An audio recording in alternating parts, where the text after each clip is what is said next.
You're listening to the Surgeons of Horror podcast.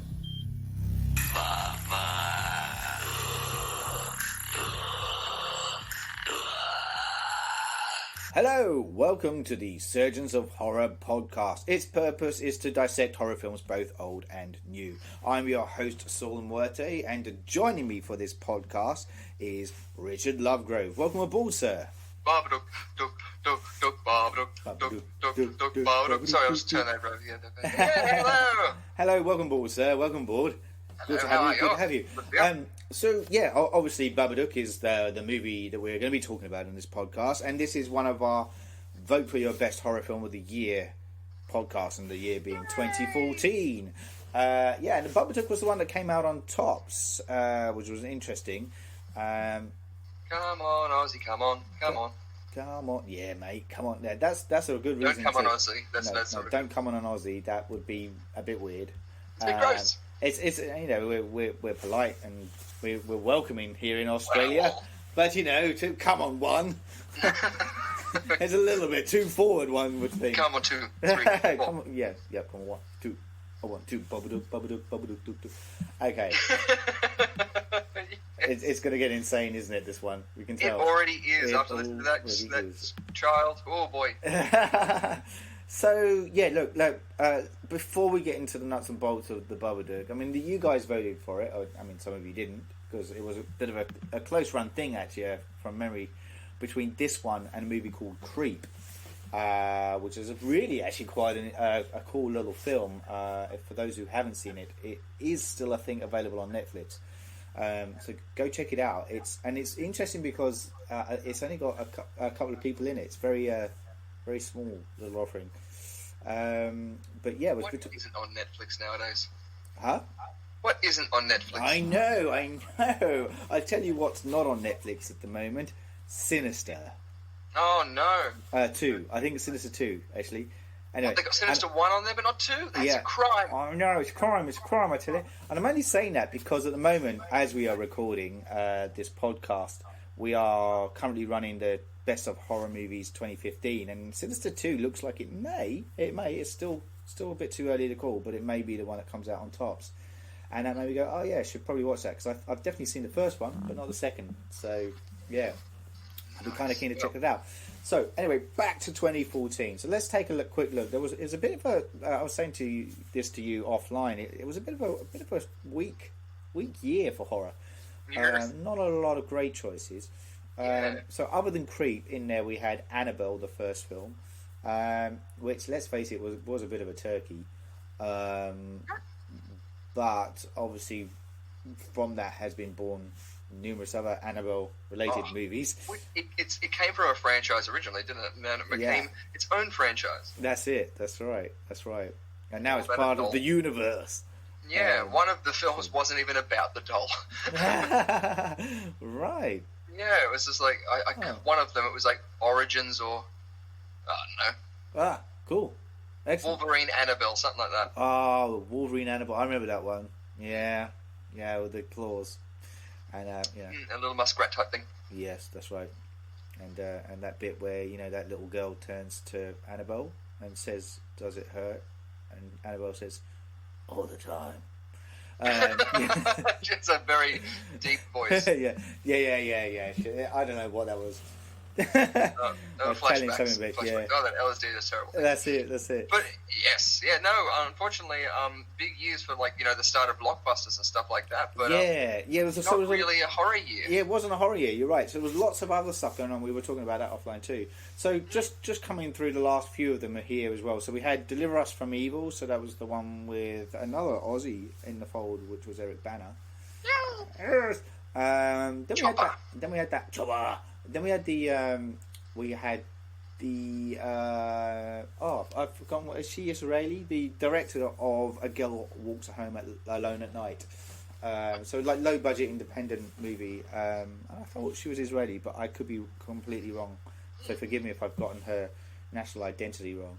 And it's an interesting movie, but I wouldn't say out and out horror. It's again quirky, edgy, kind of along that borderline, but probably wouldn't necessarily, a bit like Babadook, probably wouldn't necessarily tick the boxes of your average horror fan. And then we get Oculus, and I was really hoping this one was going to come out on top. I'm a huge fan of Mike Flanagan's work, pre House on Haunted Hill stuff, you know. The Haunting of Hill House, I mean. I was about to say. Yeah. Before Haunting of Hill House days, I've been following his work since Absentia, and you know, and this I think Oculus was the second movie he did, and I think it's a cracking film. Yeah. Then we get The Quiet Ones, which was another bit of a ropey one, but I threw it in there because I still do like Hammer films, even the new ones. So I'm kind of I wouldn't mind talking about that, but I had a feeling it wouldn't come out on top. They're always a bit of fun, though. Yeah. Then we had Stage Fright, which kind of came out to was a remake of an 80s film. And Starry Eyes was the last one, which again is another pretty cool film, I have to say. But when you look at that list, that's kind of the list there that we had to play with. And they're all kind of weird, kind of periphery kind of movies, you know, that kind of skirt the outer edges of what is classed as horror. So, yeah, it was an interesting mix. So it was quite interesting watching the votes come in to see where that would land. Well, it's interesting too to see where, like, you know, horror as well has been taken too. Yes. Where it's like a more of a psychological experience now than just the typical jump scares. Yes. Having said that, they're still making those, but yeah, which is why, like, it'd be interesting to see this. There's coming up to 2016, which is a huge year for horror. There's a lot of big horror films that came out that year, and in amongst them is Lights Out, which I was not a fan of. Because it relies too heavily on jump scares, but I know it did well, so it'll be interesting to see because if that comes out on top, purely for its popularity. That came from a YouTube video, didn't it? Yeah. The short film is bloody amazing. It's one of the best short horror films I've seen in recent years, and so I was keenly expecting that to be a good film when it came out, and was a bit. I kind of came out and went, oh, that was really pretty bad. But there you go. Don't always get it right. All right, so let's take a look at the Babadook, and the film itself. So it's interesting. You can't really talk about this film without really discussing the style and directing approach that Jennifer Kent took with this film. Absolutely. Because it very much, and if you don't get it or don't like it, it's gonna jar with you straight away. Well, it seems like it's almost been specifically made so that it does jar you from the very beginning and makes everything unpleasant from the get go. Yeah, I mean, she's quite huge on the theatre scene, and made a name for herself through NIDA out here, which for British audiences out there, it's the equivalent of RADA here in Australia. I'm not sure. The National Institute of Dramatic Art. Yeah. So I've taught there. Yes. Yeah. Pretty big deal. Pretty big deal. Yeah, lots of credible people would walk through those doors and come out the other side with a very, very healthy career ahead of them as a result. So she was of that school, and interestingly too, Essie Davis, who plays the lead character in this, Amelia, was also of the same kind of year, or if not the same year, within the same couple of years as Jennifer Kent. So they were kind of familiar with each other's work, albeit going back a few years. Exactly.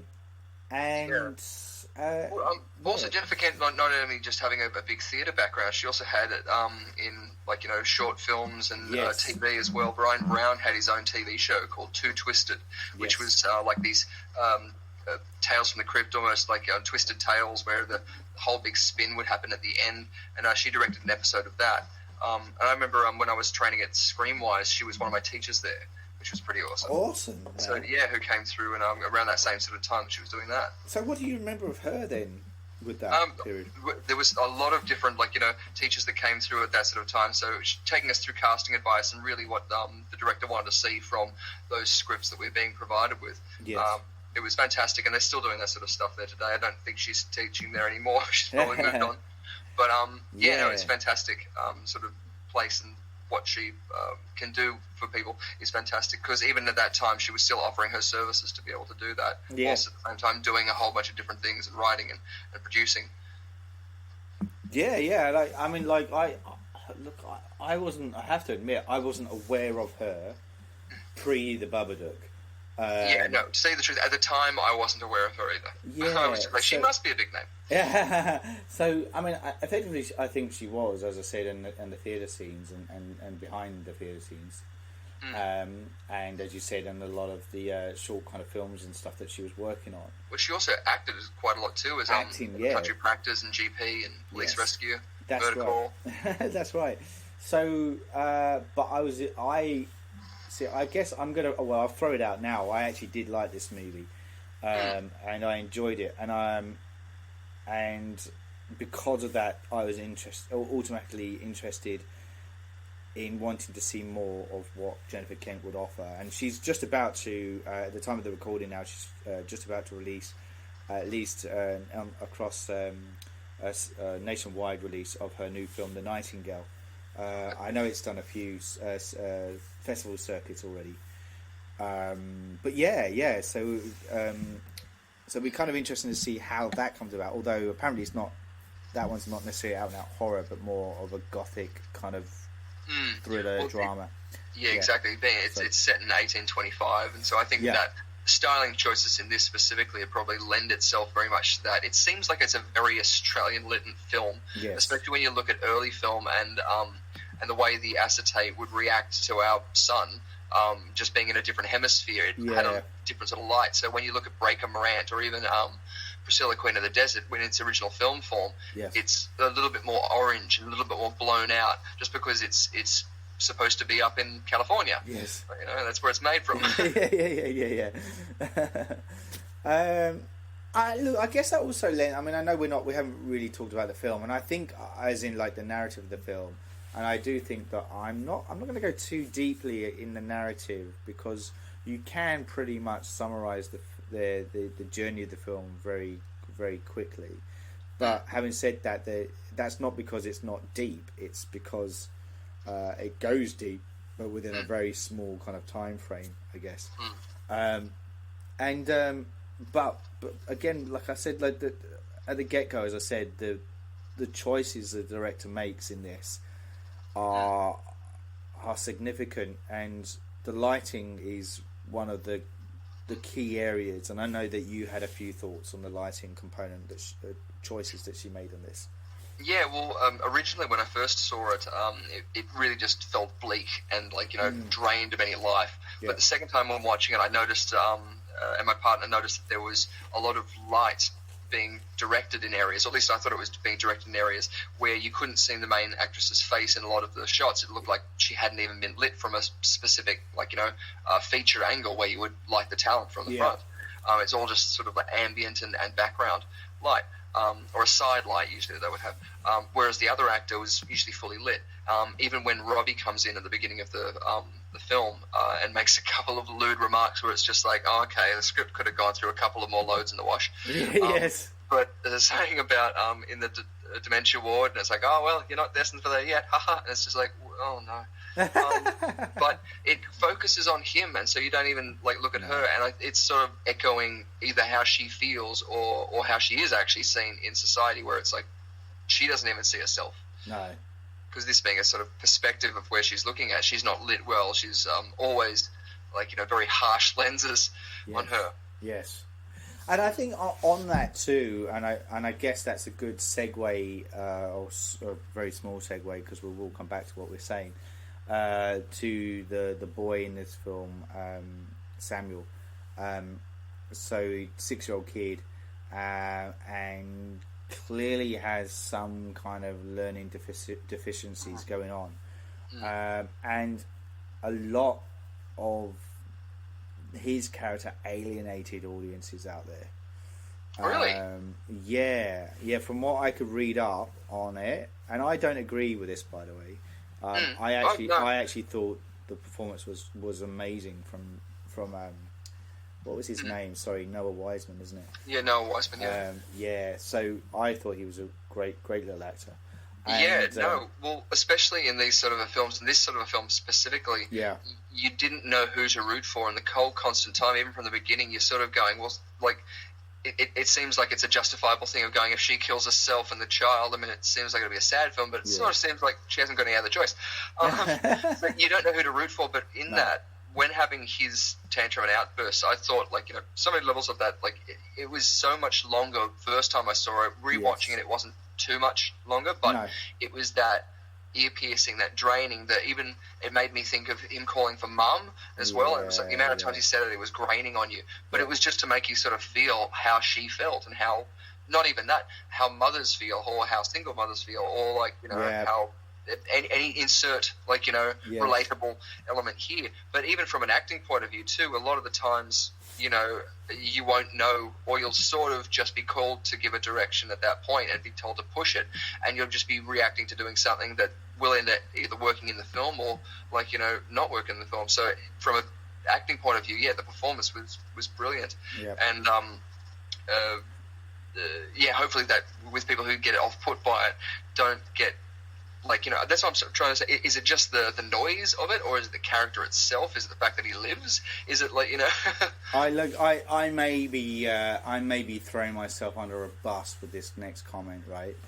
But I think it was I think it is a window into how society react to children that do have learning disabilities.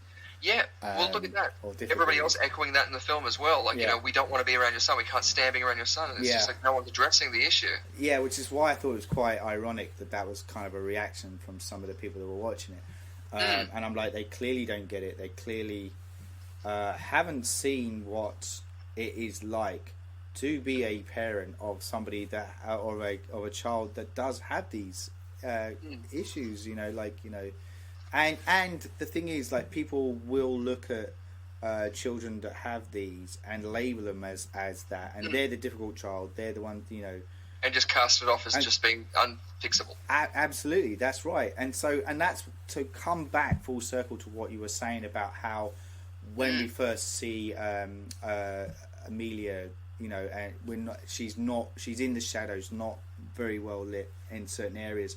And we're deliberately focusing on Samuel because that is kind of what it is like for parents like that. Because people don't see the parents; they just see this child that has these issues, and they find it confronting. And I think I could be. I don't know Jennifer Kent's direction, but that's what I got from that. That's what she was deliberately trying to pull from it. Yes, no, absolutely. I even think that people, like, being able to sort of pull any relevance you can, even being a parent, like, I'm not a parent, but I know that there would be certain things in that which would be relatable, even on a minute scale. But from a character point of view, making him a child that has those further needs, it just personifies the same distancing issue where the public, as you say, like, are going, no, I'm putting the changing the remote or whatever, because they're actually doing what the whole film is commenting on. That idea of just putting it under the rug, it doesn't exist. That's it. We won't get into abortion debates, but, like, this sort of no. Those sort of issues. The idea of going, if you're going to have a stance about it, let's, like, actually try and fix the problem or discuss it, so that we can't benefit. We can all benefit from it, and it's not just we're going to deny and hassle your son so that he pushes my daughter out of a tree. A tree, treehouse. So, like, I mean, and that's why I can only but applaud this film. I think it was bold filmmaking, and I think it was refreshing to see a director deliberately go somewhere that is uncomfortable within a society. Or that some members of society do find confronting, and that's why I come back to the fact that I do want to see where else she goes. And apparently, this next film that she's got coming out, The Nightingale, I think is like a rape kind of drama, which is confronting in any case. But from the sound of things, she is not hiding behind any of the truths around what that does to people and the impact of it. So yeah, like, so already I'm kind of like intrigued by her as a director, I think, and that's where I came out. And I remember when I rewatched the film, obviously ahead of this podcast, and I was instantly reminded of how much I actually did like the film. And I know you were talking about lighting, and the other thing I'll touch on is the set design too, which I think was amazing. Yeah. And the sparsity of the set designs in colour choice and in furniture or lack thereof of furniture. Yeah, right down to the wallpaper that's on the wall behind her bed, but also down in the kitchen that she rips off and stuff. It's really awesome. Yeah, exactly. Lovely home. And yeah, that's right. But that just kind of it just cements the whole dynamic of the relationship between Amelia and her son. They are constantly. It makes it even more confronting of what she's trying to deal with, and the fact that she's burying this kind of deep grief. But you know, she can't bury it anywhere because there's nothing to hide it behind. You know, like she can only but confront it at some point. And obviously that's what comes out in the Babadook, in the form of the Babadook itself. Yeah. Well, I almost within that too sort of felt like there was a bit of a personification, because how at the end it sort of still exists, and even from the early on in the film, I thought that before the monster was introduced as an actual physical element that was going to interact with them, I was thinking it was going to be talking about the demons that she had imparted on the boy. By him acting out, by him doing this, she was going to feel grief of going, because I've neglected him or not acknowledged the death, it was going to go that way. It didn't go that way. It was sort of like, I don't know if I want to say pleasing. I don't know. It broke the rule. There's a website which I had to look up before, doesthedogdie.com, which I didn't know existed. Right. No. But how cool is that? I didn't know that. It's great. So, you can always check on that, and it'll tell you the time to look away. But I was annoyed that was the only death. I was like, the neighbour could have gone. Yeah. But again, also busting conventions, it was fun too. I don't know, though. I think that makes it all the more real, though, surely. Yeah. So, otherwise... I'm always a big fan of, dual explanations for films with a supernatural element. Yes. I know too well. I know you too well, sir. Stop. You're thy mare matron. So, where was I going to go with that? Sorry. Oh, yeah, so the sparsity stuff. So, just to touch on that again. So, when Jennifer Kent kind of turned her back on acting and wanted to kind of pursue another area, and directing came up, she apparently wrote a very kind of deep written proposal to Danish filmmaker Lars von Trier, who is obviously from the whole kind of the Dogville, particularly the film that he was going to be making, and she wanted to be able to kind of sit in and just watch his craft. Those people that know Lars von Trier, those people that know Dogville in particular, it's incredibly sparse and incredibly deep and incredibly confronting movie, and when you know that, it kind of makes sense that this is what comes out of Jennifer Kent's mind. But obviously coming out with a very female perspective and a very, with a parent single, all the points that we've touched on, essentially. And I kind of liked that movie. And again, I know some people that didn't, but I kind of liked Dogville when that came out. Yeah, no, I haven't seen it. Nicole Kidman, eh? Yeah. Not a fan, but I'll give it a go. Dude, you should. And coming from I know that you're an actor yourself, but it's incredibly Brechtian in its style. Ooh. And I always felt Brechtian had a sort of horror about it. Yes, it does. Yeah. An uneasiness where even as the audience, you didn't know if you were going to get included and how far things were going to go. Yeah. Oh yeah, and that's really what I felt Lars von Trier's film did, and I enjoyed it because I studied Brecht, so like for me that was I really clicked with it, and I know we're segueing onto a non-horror related film, but it has its relevance in where Acting's I going to think be scary. yes, and but I mention it purely as I said because it seems like that's where the birth of or the origins of her style may come from. So it's kind of interesting to see that develop the way it did on screen for this film. I think like she listed also some of her influences were apparently more 70s and 80s horror. I mean, come on, it's still like the golden era. Some argue that we may be going through a golden era now of horror. Oh wow! But back in the 70s, 80s, you know, so she's talking about like films like The Thing, Halloween, Texas Chainsaw Massacre, The Shining.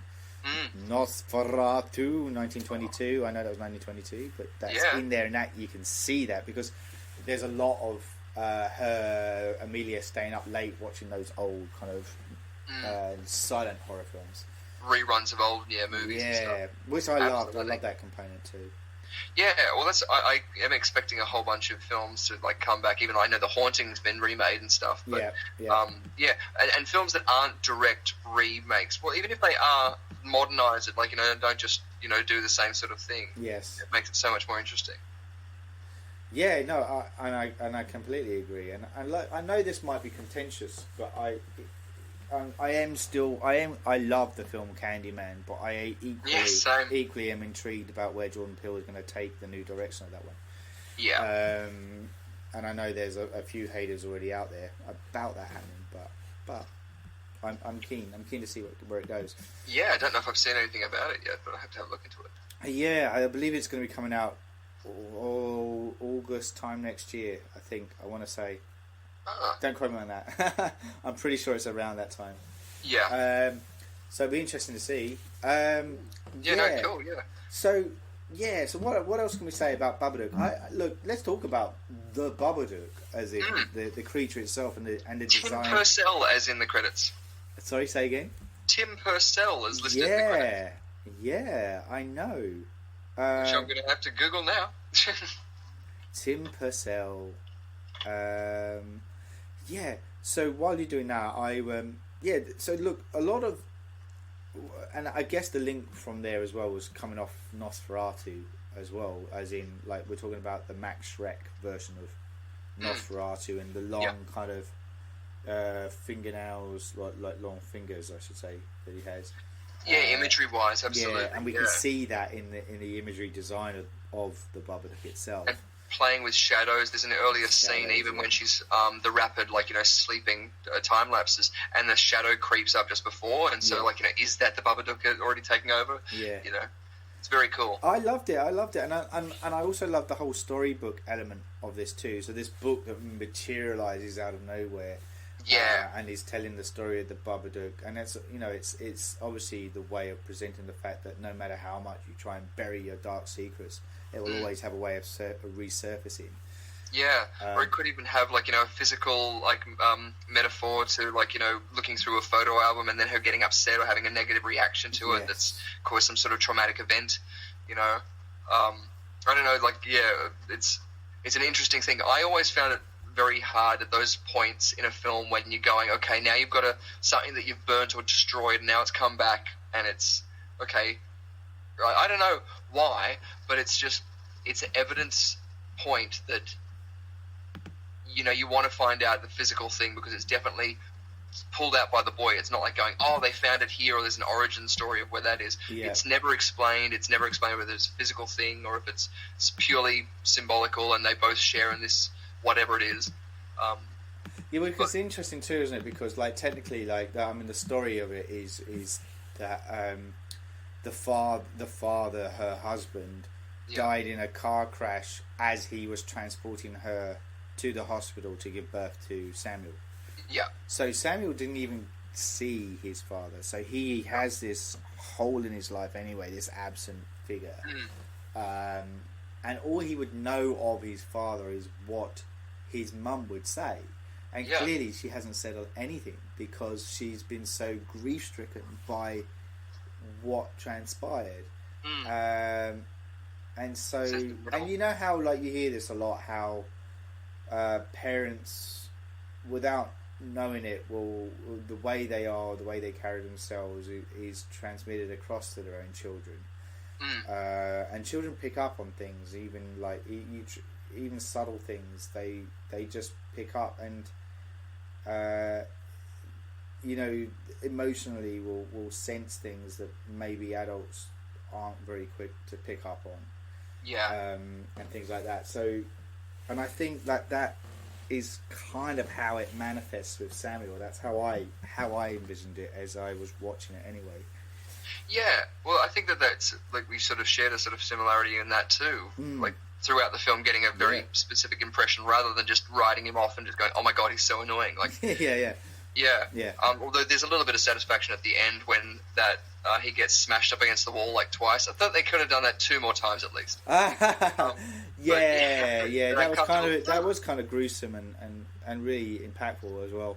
I felt, and no one, as annoying as a kid is, it's hard to watch a kid being thrown against the wall. But yeah, so look, it was interesting. The only other thing I would say about the Babadook too, obviously, is, and we haven't touched on this yet, but a couple of years ago, it suddenly changed from being this kind of horror figure to being a very iconic gay figure within the LGBT community. He became fabulous. He became a fabulous Babadook. Exactly. Which was really interesting kind of pull. And I really love the fact that Jennifer Kent welcomed that change in him too.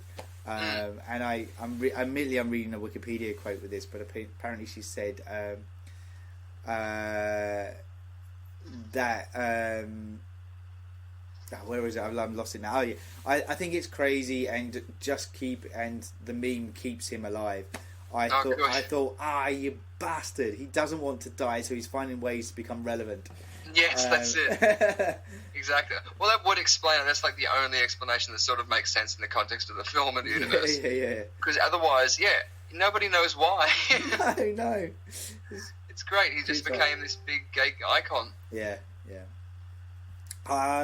Which I thought, I kind of like that. I think it's kind of cool that it exists in some way, shape, or form.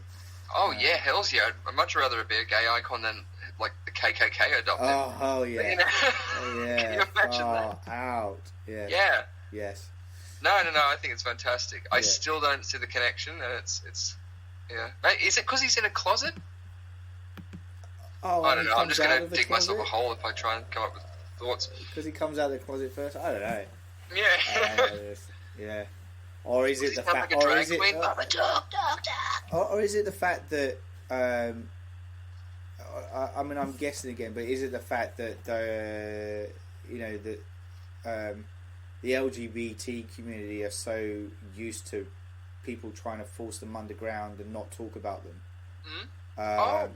And no matter how hard you do that, they're always going to come out and say, "No, I'm gay. I'm proud to be gay. I don't. I shouldn't be kind of subjected to this kind of persecution. Persecution is the word. Sorry, yeah, thank you. They're the words I was trying to think of. Thank you, Richard.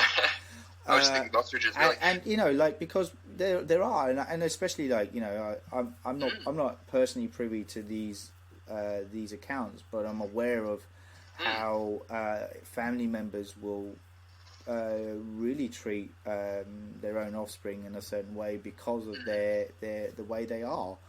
And maybe I might be going too deep with that, but I'm wondering whether that's the identity that connects with that. You can't force something down or bury it just because it exists, and it may not suit with your outlook of the world. Exactly, yeah. And it works into that interpretation element of all good horror movies. All good horror movies, I think, have that idea of going, the interpretation is part of the fun, so you can go away with seeing a film with multiple different scenarios, endings, universes that you could justify in those sort of ways. But all of them are sort of valid because of its positioning on for us. No, I think you've hit the nail on the head with it. Yeah. Yeah, I reckon. I think I don't know, and I could be completely wrong. And I'm more than happy for anybody out there that has welcomed the Babadook into the LGBT community to let us know if we're completely off the mark on that one. I think it's fantastic, fabulous. It's fabulous, darling. Yay! So look, what else can we say about the Babadook? Sissy that duck. Sorry. Sissy that duck. I don't know. It's something RuPaul says. Oh, does he? Okay, cool. No. Well, Sissy that walk, but yeah. That's yes. Oh dear. See, I didn't get the connection. So I'm a bad guy. I did want to say something. So, like, when so obviously, like, let's actually talk about Essie Davis, because her performance is pretty fucking good in this. It's pretty raw, and that's saying it lightly. And it's what was were you aware of Essie Davis before this film too, or? Yeah, I'd seen her in a couple of things. She was sort of a to me it felt like she was a household face. Yeah. I'm just trying to get her things up here, but I imagine her either on something like All Saints or some TV show where I remember seeing her face, but I wasn't necessarily listening at the time. It was more just like just like always there. But again, it's that sort of thing of when you're watching a film, at least you know someone is at the head of it who's going to be good, like that film that Taika Waititi did with Sam Neill and that young boy. Hunt for the Wilder People. No, is that something like that. Wilder People. Yeah. Extraordinary. I've just. Oh no, she was in Assassin's Creed. Ooh. We won't talk about that one. No. She was. I've just seen it. I mean, it looks like she was in the Matrix Reloaded and the Matrix Revolutions, which we probably shouldn't talk about either. But she was in Girl with a Pearl Earring, and I'm just really. Was she the wife in that? I'm not sure. I'm wondering whether she was, which is kind of cool because I remember her performance being really good. If she is who I thought she played in that film, So, but that's. She was in Enter the Matrix. She was the voice in the game Enter the Matrix. So I would have played that. Water Rats. She was in Water Rats. Ah, yes, of course. That's probably where I know her. A lot of my friends were in that. Were they? Nice. Yeah. Valentina Del Toro was also in one of the Twisted Tales she directed. Oh, okay. Hey, she was in Game of Thrones. Nice. She played Lady Crane in the episode The Door, the infamous The Door, and a couple of other ones that are in there too. So awesome! I didn't realise that either. Oh, that's right. I've just remembered. Mm-hmm. She's the one. She plays the actress, the theatre actress that Arya kind of follows for a bit, and I think there's a name on her head to kill her or something. Oh. And then Arya stops it. Can't remember what season that's in, but I seem to remember that's her. But anyway, my point was is that Essie is actually, I really enjoyed her performance, and coming from somebody that has studied acting, I was incredibly impressed with her performance and the endurance that she would have had to have gone through to carry this movie and pull across the levels of performances that she did in it was pretty full on. Absolutely. So I definitely do want to make a nod to her in that. I thought she was stellar, and well, that's it. Like, even on the set, like, you know, as in you can have everything, makeup and everything down and stuff, but it's the shifts she had to do from some emotional standpoints were just insane. Yes. Not even from the physical point of view. I mean, that one scene where she's running up the stairs and kicking down the door. I mean, she's pulling everything into it. Yeah. There's some good kind of like stage trickery stuff that they do. Like I love that. Yeah, it was really interesting the way they did a lot of stuff in this movie. Big fan of Sean McAuliffe doing those shifting walls sort of routine, like in comedy routines. But yeah, in this and like in Inception, using the shifting walls are really, like, you know, awesome technique. Yeah, 100%. So I think one of the other things on this, I don't know whether this will be the last thing I'm going to comment on the movie, but only because I kind of identify with this a little bit, and it's a bit of an out there comment to make, or a confession to make on a podcast. But there's a scene where basically there's the scene where right at the very end she ends up throwing up black bile, which is the symbolic representation of the grief that she's had buried down within her. And then only by doing that, and she's only able to do that when Samuel basically breaks her out of her frenzy. Stroking her face. And by stroking the face, said, "Oh, don't do that, mother. Give her a nice calm slap." Yeah. I love you, mum. So, and which was really interesting, and you know the result of that is that she does come out and has to kind of throw up this black bile, and so pinning that for a second. So the whole kind of her going crazy thing is where the nod to The Shining is in that. And I watched one of the extras, you know, where they interviewed the cast and crew, and Essie said that she did see that she was almost tapping into Jack Nicholson. And the my mind's just gone blank. The lady that plays his wife in it too. Shelley Duvall. Shelley Duvall. Thank you so much. Hi, I'm Shelley Duvall. Hi, I'm Shelley Duvall. So she said she was almost like playing both sides of the coin of that in her performance, and I get that because there's the whole meekness that's present, and then the dark kind of sinister, edgy kind of component that Jack Nicholson brought, and I was like, yeah, I totally saw that.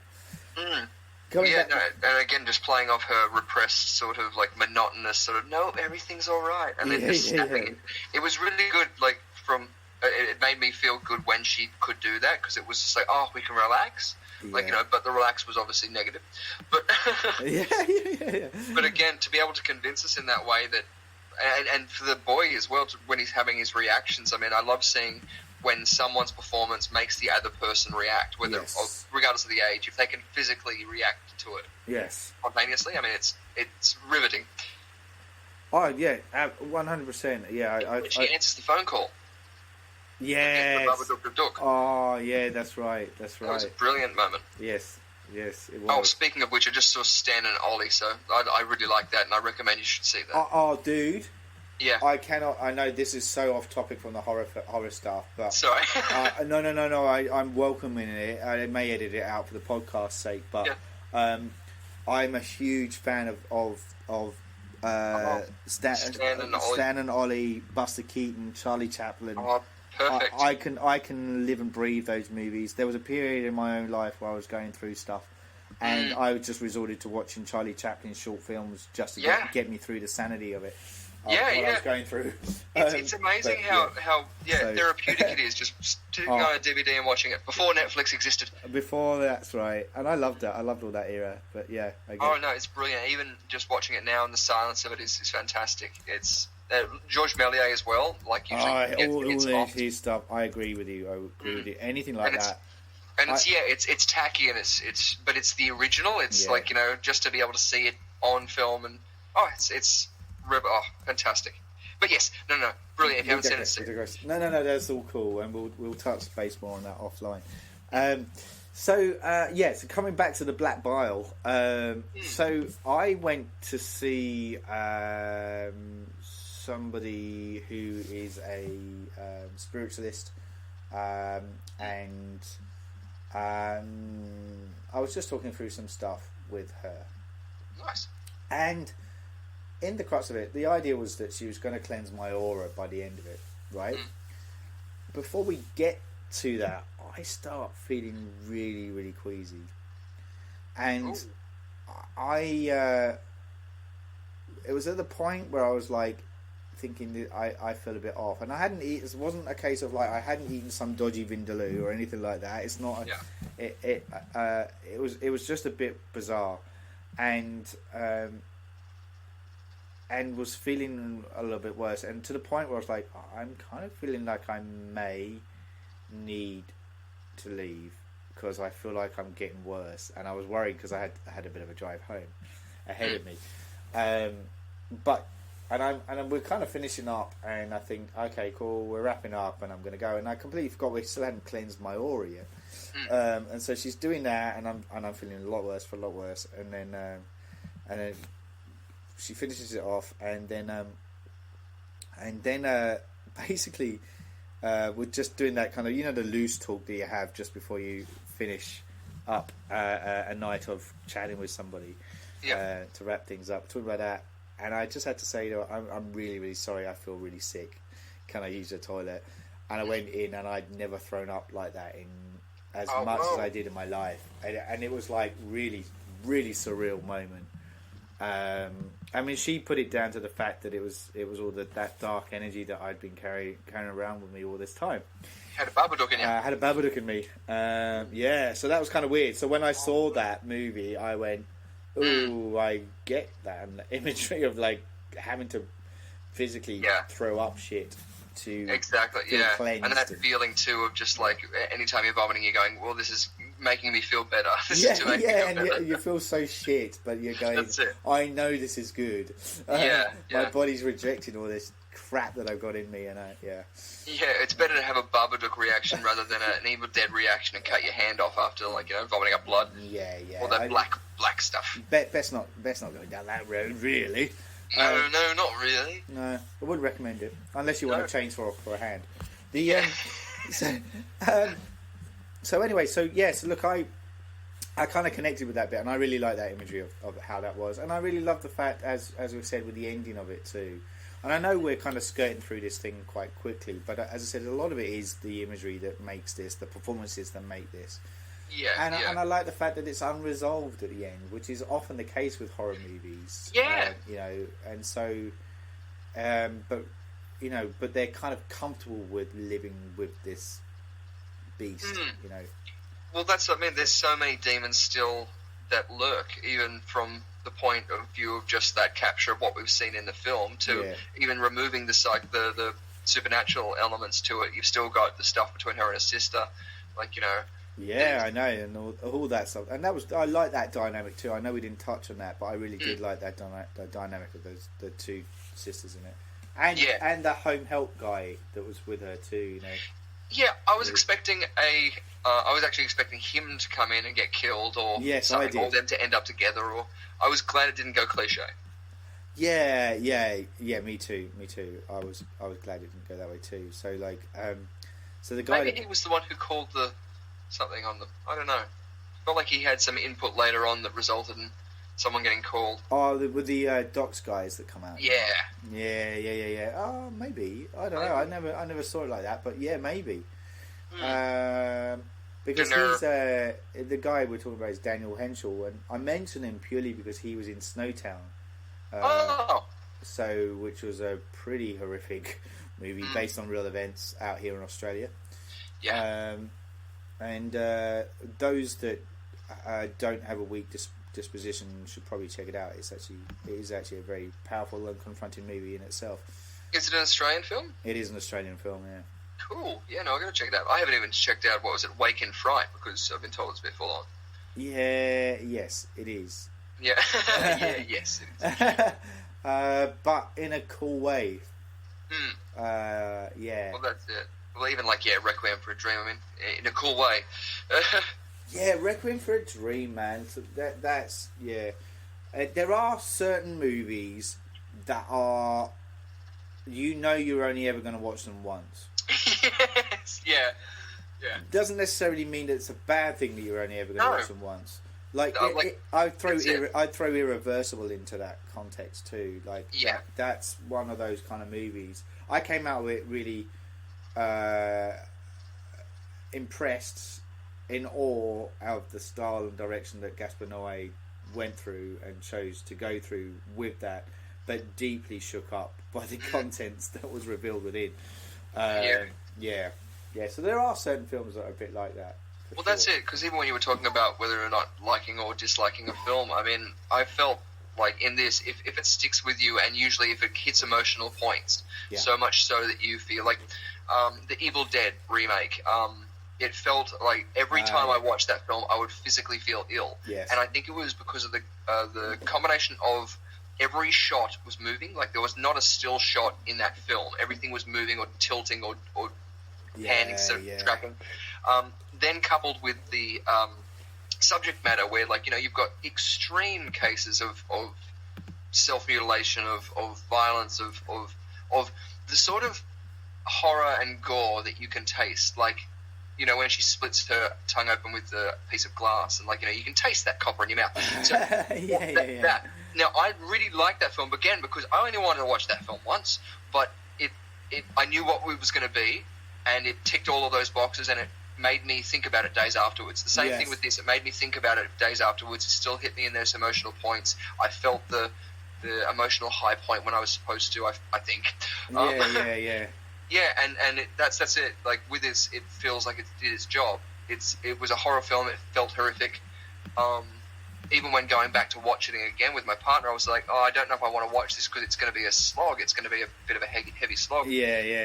But within that, it feels like if you can justify whatever's going on in there in your own happy place, you'll see a happy ending in it. Yes, absolutely, 100%, mate, 100%. So look, with that, so obviously the Babadook got voted Best Horror Film 2014. I kind of understand it. There was some interesting opposition amongst there too, and probably ones, as I said at the beginning, that deserved as much attention, if not with the Babadook. But I kind of like the fact that this one came out on top.